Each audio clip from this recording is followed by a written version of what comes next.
Bonjour, alors aujourd'hui je suis à la maison de la vache qui rit, à Lons-le-Saunier, et je vous fais donc découvrir cette jolie exposition.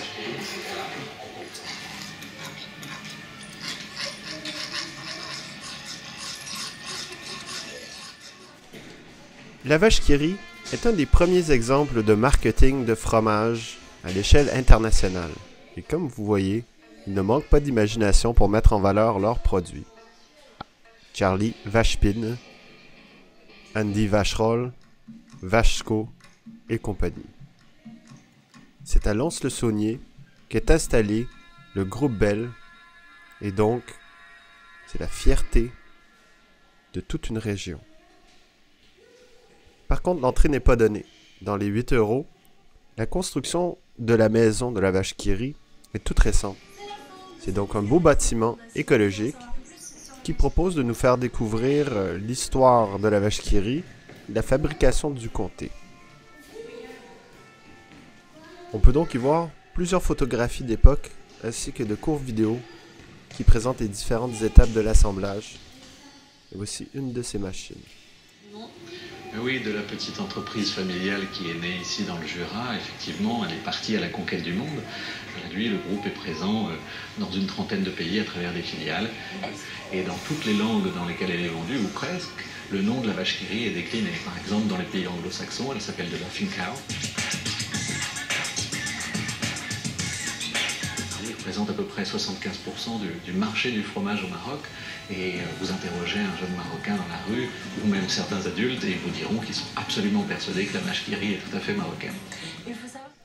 En plus de l'exposition permanente, il y a aussi une exposition temporaire sur les jouets fabriqués par des artisans de la Franche-Comté.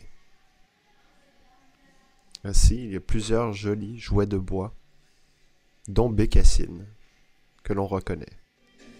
Place ensuite au film sur l'histoire de la vache qui rit. De ses voyages qu'elle est un pur produit jurassien. Et l'histoire commence à Orgelé où la famille Bell fonde sa première fromagerie. Un demi-siècle plus tard, elle découvre et développe le fromage fondu. Effectivement, dans ces caves, Jules Bell s'est mis à travailler l'affinage du comté, qui était un fromage purement régional, et il voulait lui en faire un fromage de grande qualité. C'est Léon qui va prendre les commandes de l'entreprise.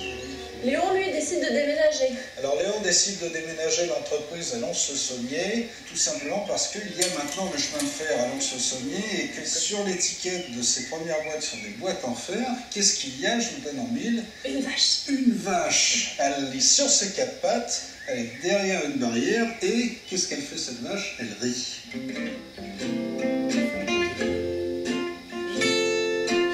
Alors, voici les ingrédients de la recette du fromage fondu. Voilà, une recette basique, parce qu'il y a des recettes plus élaborées. Donc là, on a notre comté qu'on a écouté dans un premier temps. Et on va retrouver donc, du beurre. Donc là, c'est un beurre qui est concentré. Et puis de la poudre de lait pour apporter un peu d'extrait sec de la matière, afin d'avoir la bonne texture. Et qu'on va également additionner ici des sels de fonte. En fait, c'est le principe de la fondue comtoise. Donc là, on ferme la cuve. Là.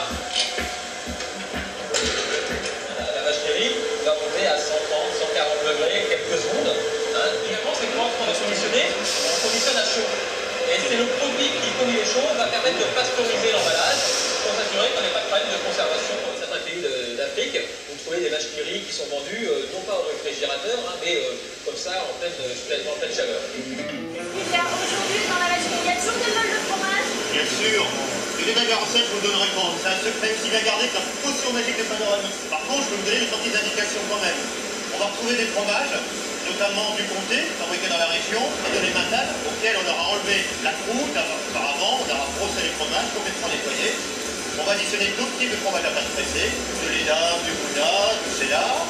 On va rajouter du beurre, on va rajouter de la poudre de lait, des protéines et des œufs de fonte. Le mélange est à 20-25 degrés à peu près. Donc là, c'est tout à fait la première étape. Et ensuite, ce mélange, on va le fondre. On va fabriquer le fromage fondu. Et process. Donc notre produit qui atteint une température de 20-22 degrés, maintenant ce qu'on va faire, on va le chauffer, le stériliser. Rechauffer une deuxième fois de 85 à 145 degrés. Et dans la grosse bonbonne, on va le refroidir à une température de 85 degrés instantanément. Et pour ce faire, on part d'un ruban d'aluminium, au début de la machine, et dans ce ruban, on va découper des petites formes sur lesquelles on va souder une languette qui permettra l'ouverture de la fromage dans cette forme. Et ensuite, on va constituer une portion après avoir replié les bords de l'aluminium. Et voilà, fin du film. Je poursuis donc la visite du musée.